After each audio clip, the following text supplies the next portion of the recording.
नमस्कार, आप देख रहे हैं इंडिया न्यूज हरियाणा में। आपके साथ तरन्नुम जहां शेख। बुलेटिन की शुरुआत फटाफट अंदाज में। आम आदमी पार्टी ने पंजाब में भगवंत मान को अपना सीएम फेस बनाया है। अरविंद केजरीवाल ने इसका ऐलान किया। केजरीवाल बोले कि ये फैसला पब्लिक वोटिंग से लिया गया है। अरविंद केजरीवाल ने इसका ऐलान किया है। केजरीवाल ने बताया कि पब्लिक वोटिंग से इसका फैसला लिया गया। उन्होंने कहा कि 21 लाख से ज्यादा पंजाब के लोगों ने पब्लिक मत दिया है, जिसमें से 93.3% वोट भगवंत मान के समर्थन में आया। केजरीवाल ने दूसरी पार्टियों पर निशाना भी साधा। वो बोले कि दूसरी पार्टियां अपने बेटे, बहू या घर के आदमी को सीएम फेस बना देती है, लेकिन आपने ऐसा नहीं किया। प्रेसिडेंट ऑफ इंडिया पुलिस मिलने पर हरियाणा पुलिस को मिली नई पहचान।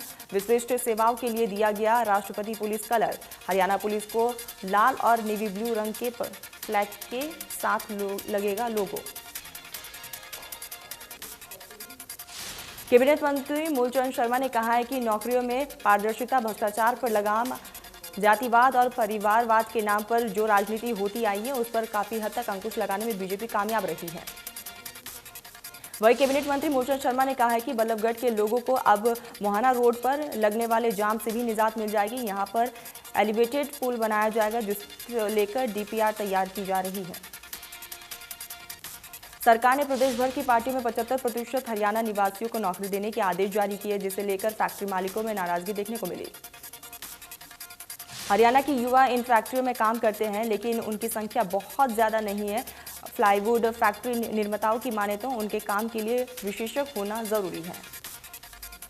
All India plywood manufacture association के अध्यक्ष का कहना है कि आईटीआई और स्कूलों में विशेषज्ञ तैयार हो सकते हैं, जिनके प्रदेश के अलग अलग इलाकों के उद्योग में जरूरत रहती है। कैथल के आरकेएसडी कॉलेज के सभागार में बीजेपी कार्यकर्ताओं की बैठक का आयोजन किया गया, जिसमें बतौर मुख्य अतिथि बीजेपी के प्रदेश अध्यक्ष ओम प्रकाश धनखड़ और शिक्षा मंत्री कंवरपाल गुर्जर पहुंचे। इस दौरान उन्होंने 23 जनवरी को मनाई जाने वाली सुभाष चंद्र बोस जयंती की तैयारियों का जायजा लिया। समारोह में शहीद हुए शहीदों को याद किया गया और उनके परिजनों को सम्मानित भी किया जाएगा। कोरोना की तीसरी लहर से लड़ने के लिए प्रशासन और स्वास्थ्य विभाग पूरी तैयारी में है। जिले में वैक्सीनेशन की पहली डोज 100% और दूसरी डोज 85% आबादी को लगी है।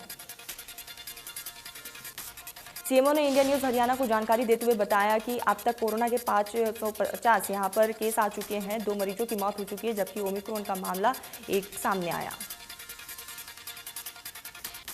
भिवानी में कोरोना मरीजों की मदद और वैक्सीनेशन के लिए प्रशासन की तरफ से हेल्प डेस्क बनाया गया है। टोल फ्री नंबर 1045 पर फोन कर जानकारी ली जा सकती है। देश में पिछले 24 घंटे में कोरोना के 2.38 लाख से केसेस सामने आए। 385 लोगों की मौत हुई। देश भर में कोरोना के नए वेरिएंट ओमिक्रॉन का खतरा लगातार तेजी से फैलता जा रहा है। देश के 28 राज्यों में ओमिक्रॉन के मामले 8000 के पार है। मुंबई में कोरोना के 24 घंटे में 5900 से भी ज्यादा केसेस सामने आए, 12 की मौत हुई। झारखंड में कोरोना का कहर लगातार जारी है, जहां पिछले 24 घंटे में कोरोना के 2776 मामले सामने आए। दिल्ली में पिछले 24 घंटे में कोरोना के 12527 केसेस आए हैं। एक दिन में 24 लोगों की मौत। हरियाणा में 24 घंटे में कोरोना के 9204 केसेस, 12 मरीजों की मौत। एक दिन में 5600 से भी ज्यादा मरीज रिकवर हुए। गुरुग्राम में कोरोना के 3400 से भी ज्यादा केसेस सामने आए, 2 संक्रमितों की मौत हुई। फरीदाबाद में 24 घंटे में कोरोना के 1435 केसेस सामने आए हैं और कुल संक्रमितों की संख्या 10,800 से भी ज्यादा। करनाल में कोरोना के 200 से भी ज्यादा पॉजिटिव केस, 166 व्यक्ति ठीक हुए हैं। एक्टिव केस की संख्या 2600 के पार। भिवानी में पिछले 24 घंटे में कोरोना के 75 नए केसेस सामने आ चुके, 64 मरीज रिकवर हुए। एक्टिव केस की संख्या 560। कुरुक्षेत्र में 24 घंटे में कोरोना के 196 नए मामले सामने आए, 42 मरीज रिकवर हुए। एक्टिव केस की संख्या 655 के पार। सिरसा में पिछले 24 घंटे में कोरोना के 110 मामले सामने आ चुके, 92 मरीज रिकवर हुए। एक्टिव केस की संख्या 624। कैथल में पिछले 24 घंटे में कोरोना के 111 नए मामले सामने आ चुके, 62 मरीज रिकवर हुए। एक्टिव केस की संख्या 528। सोनीपत में पिछले 24 घंटे में कोरोना के 799 केसेस सामने आए, 252 मरीज रिकवर हुए।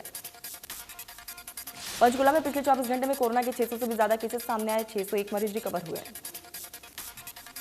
अंबाला में पिछले 24 घंटे में कोरोना के 401 मामला सामने आ चुके, 407 मरीज रिकवर हुए और 1 संक्रमित की मौत हुई।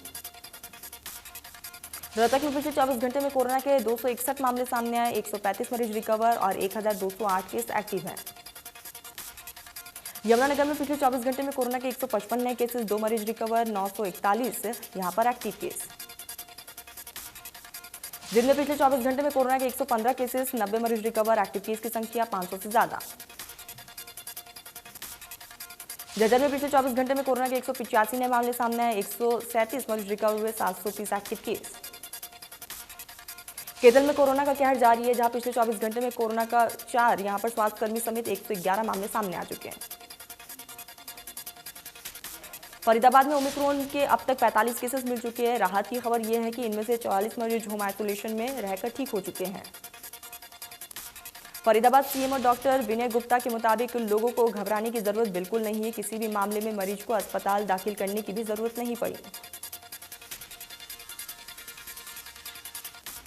फरीदाबाद में महामारी का प्रकोप लगातार देखने को मिल रहा है। इसके बावजूद लोग बेखौफ होकर सोशल डिस्टेंसिंग की परवाह किए बिना मास्क लगाए दिखाई दिए। हरियाणा में महामारी अलर्ट के तहत गुलाचिका के शहीद उधम सिंह चौक पर रात को देर रात तक दुकानें यहां पर खुली नजर आई और जिससे प्रशासन भिवानी में बीजेपी खेल प्रकोष्ठ ने साई हॉस्टल की सीटें कम करने के विरोध में नारेबाजी कर रोष जताया है और सांकेतिक धरना भी दिया। वही खेल प्रेमियों ने साई में 100 से घटाकर 50 सीटों को दोबारा बढ़ाकर 110 करने की केंद्रीय खेल मंत्री से मांग की। आंगनबाड़ी में खाना बनाने वाली महिलाओं ने सेक्टर 12 लघु सचिवालय पर पिछले 3 साल से मानदेय न मिलने पर विरोध प्रदर्शन किया।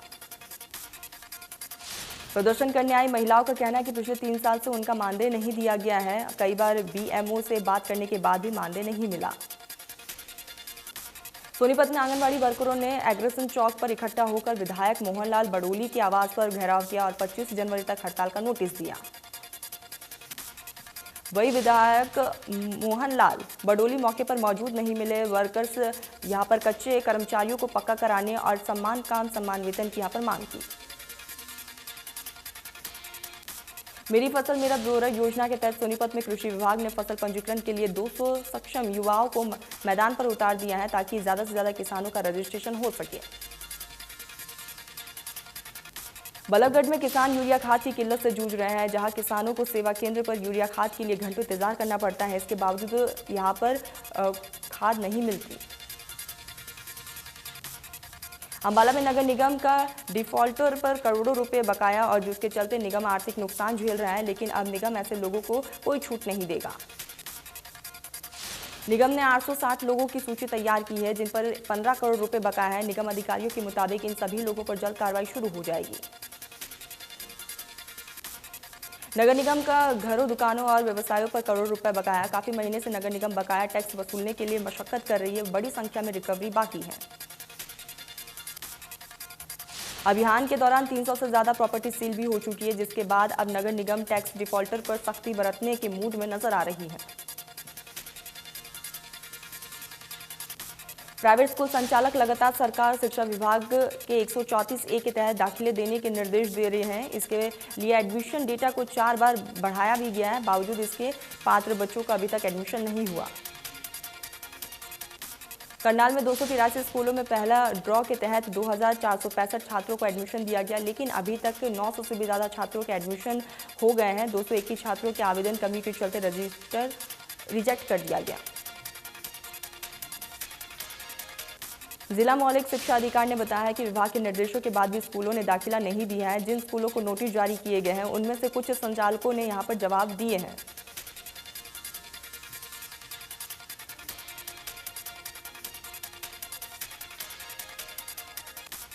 राजस्थान की बाल धाविका पूजा बिश्नोई ने 12 मिनट 50 सेकंड में 3 किलोमीटर की रेस पूरी कर विश्व रिकॉर्ड बनाया है।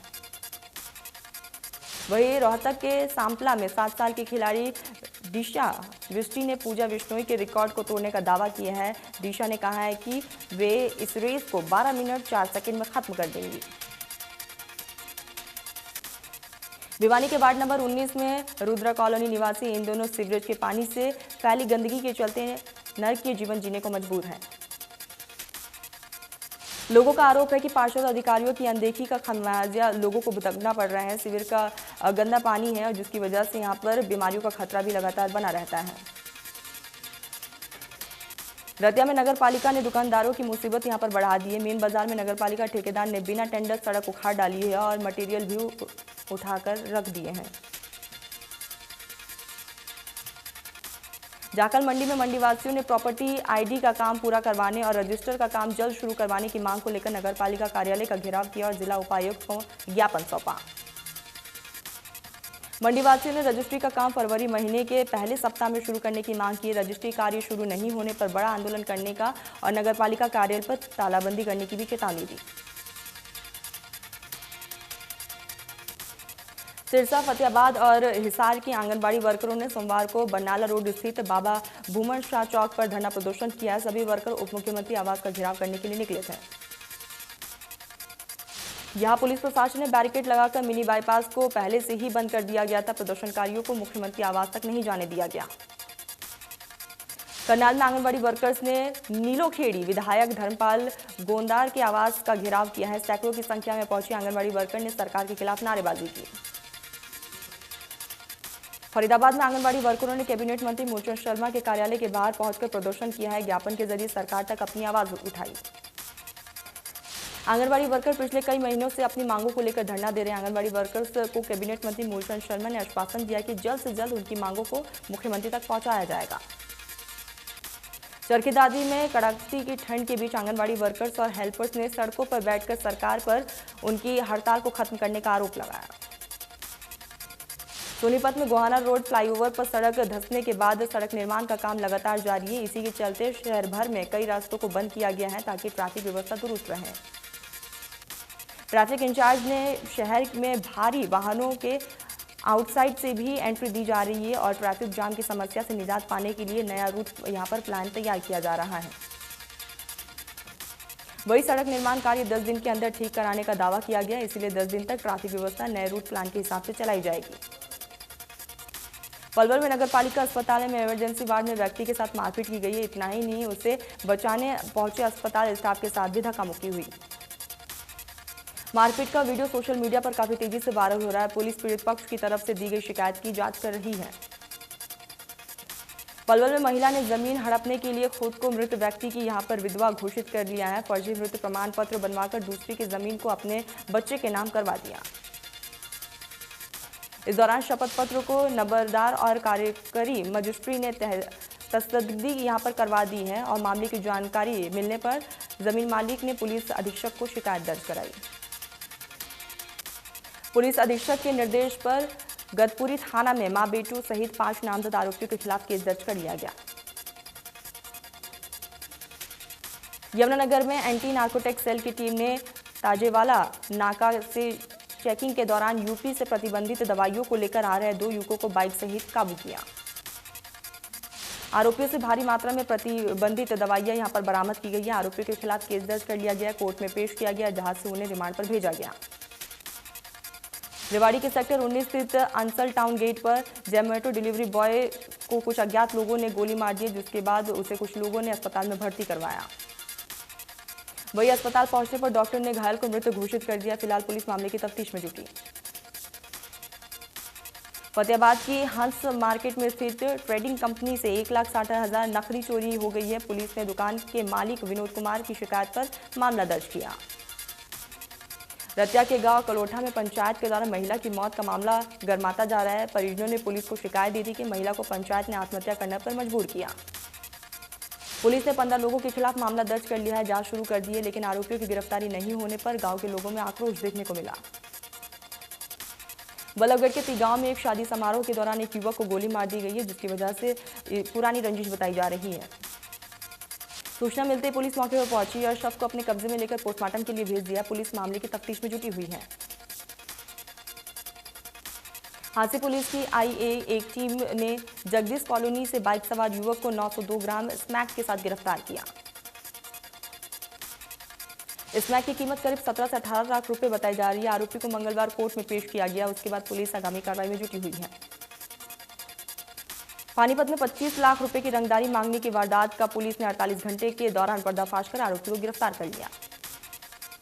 आरोपी ने अमेरिका के कैलिफोर्निया में ट्रक ड्राइवरी कर रहे अपने भाई के साथ मिलकर रंगदारी मांगने की योजना बनाई थी और जान से मारने की धमकी दी थी।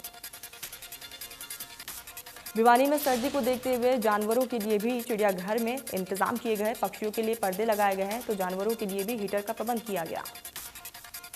चिड़ियाघर में पक्षियों और जानवरों को किसी तरह की कोई समस्या ना हो, इसको लेकर तमाम इंतजाम किए गए। यमुनानगर में भी शीतलहर का सितम देखा जा रहा है। ऐसे में कोई बेसहारा व्यक्ति खुले आसमान के नीचे ना सोए, इसको लेकर भी प्रशासन ने रैन बसेरों में तमाम व्यवस्थाएं की। रियलिटी चेक करने जब इंडिया न्यूज की टीम सड़कों पर उतरी तो देखा कि कई लोग खुले आसमान में दुकानों के नीचे सोते हुए नजर आए। उनका कहना है कि उनके पास कोई भी विकल्प नहीं है। रैन बसेरों केयर टेकर ने बताया है कि उपायुक्त के दिशा निर्देश के मुताबिक आधार कार्ड है तभी एंट्री दी जा सकती है। उत्तर भारत के पूर्वोत्तर राज्यों में बर्फबारी का असर देखने को मिल रहा है, जिसका असर हरियाणा, पंजाब, दिल्ली, यूपी, राजस्थान और बिहार में साफ तौर पर देखा गया। मौसम विभाग के अनुमान में बताया है कि अगले 2 दिनों तक दिल्ली एनसीआर में ठंड का सितम साफ तौर पर इसी तरीके से बरकरार रहेगा।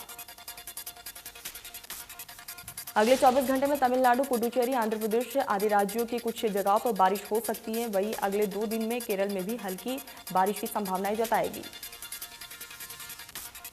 एक नया पश्चिमी विक्षोभ उत्तर भारत के ऊपर 21 जनवरी से सक्रिय हो गया है, जिसकी वजह से दिल्ली में 21, 22 और 23 जनवरी को बारिश की संभावना है। पंजाब, हरियाणा, चंडीगढ़, दिल्ली, उत्तर प्रदेश, मध्य प्रदेश, राजस्थान में अगले 2 दिनों तक कड़ाके की शीतलहर जारी रहेगी।